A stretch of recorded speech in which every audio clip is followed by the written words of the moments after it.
Assalamualaikum warahmatullahi wabarakatuh. Hello, my name is Suha Salsabila Nandaantya and my student's number is 192122068. And today I will present my argumentative speech with the title of Legalization of Abortion in Indonesia. So around 2 weeks ago, I was sitting with my old friends from middle school. And at one point during our conversation, one of my friends pointed out that our friends have already been married and have kids at such young age. Well, we were up to nothing good. And then the other friend of mine argued that they probably had sex before marriage and abortion is out of the option for them, which naturally sparks my interest about the abortion law in Indonesia.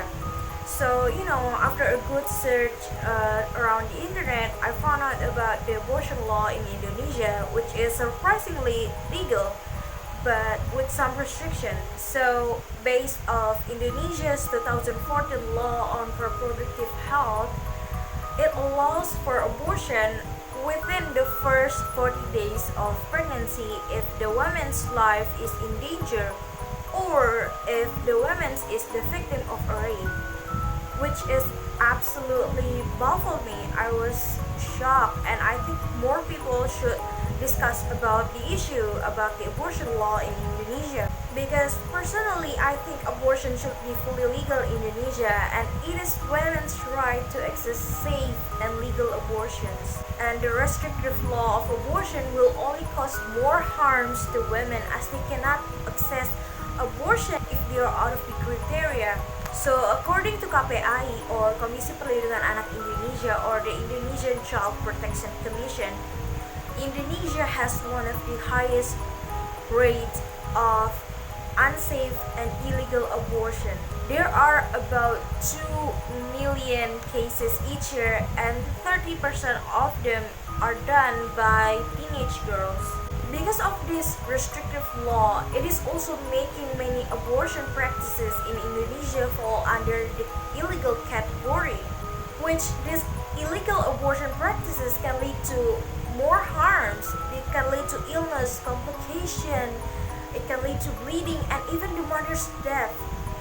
And those people who are against abortion, they mostly argue that abortion is haram in Islam, or that the abortion is killing a fetus, killing a human being, and it violates human rights. However, based on the evidence, it says otherwise. If we see the development of a fetus, a newly fertilized ovum, a newly implanted lump of cells in early stage of pregnancy cannot be classified as a human being yet.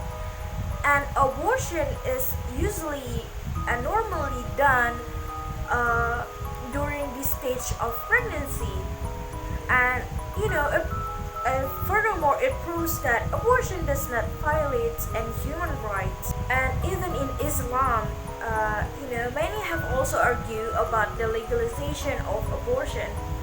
And Indonesia's abortion law is also heavily influenced by Islamic beliefs. Many refers to Al-Quran and Hadith, but even in the Quran, specifically Surah Al-Hajj verse 5, which state about the human life. In the verse, it explains about how in the stage of leech-like cloth, the fetus have no life in them yet. And Nasaruddin Umar, as the founder of the Indonesian Interfaith Organization, he concludes that abortion is an action to terminate the fetus before the fetus grow and develop into babies. Some people may also argue that if abortion becomes fully legal, more people will do the practice, and thus free sex will be normalized, including the concern about the possibility of the increasing crime rate. They have the right to think like that, but if we see the situation in US, for example, since the Supreme Court's 1973 decision in legalization abortion nationwide, it actually shows the large, abrupt, and continuing decrease in crime. And as a result of legalized abortion, there's reduction in cluster sizes. And it means these smaller cluster, when they reach the late teens and 20s, there will be less young people in their highest crime years, and thus making less crime. So my conclusion is abortion should be made fully legal without any restriction, and it should be easier to access abortion in Indonesia.